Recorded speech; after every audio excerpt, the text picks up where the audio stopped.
તો રાજકોટમાં જ્યારે વધુ એક સમૂહ લગ્ન વિવાદમાં આવ્યા છે ત્યારે કન્યાઓને ડુપ્લિકેટ વસ્તુ અપાયાનો આક્ષેપ કરાયો છે। સમૂહ લગ્નના આયોજક વિક્રમ સોરાણીએ નિવેદન આપ્યું છે। સોનાની એક ચૂક આપવામાં આવી હતી, અન્ય કોઈ સોનાની વસ્તુ અપાઈ નથી। લોકો વરવધુને આશીર્વાદ રૂપે વસ્તુ આપે છે।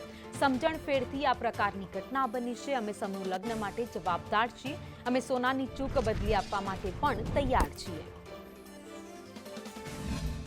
આશીર્વાદ દેવા માટે જે કંઈ દાતા હોય તે દાતાઓ તેમની હાથે દીકરીઓને સોના અને ચાંદી અને મેટલ જે કંઈ લઈને આવ્યા હોય તે અર્પણ કરતા હોય છે।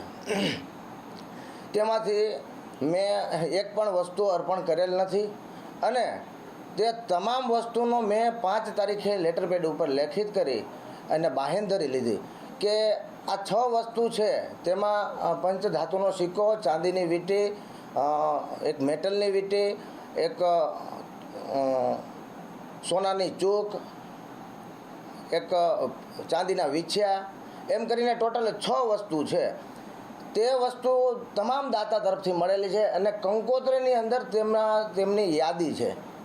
તો છતાં પણ દાતા આપવામાં કંઈ મિસ્ટેક હોય, માનો કે દાતાએ કંઈ આપેલી વસ્તુમાં ફેરફાર હોય તો હું એમનો 100% જવાબદાર છું કે ગમે ત્યારે મારી ઓફિસે આવી અને મને વાત કરે, જેથી કરી અને હું દાતાઓને કહી અને એમાં ફેરફાર કરવા આજે તૈયાર છું।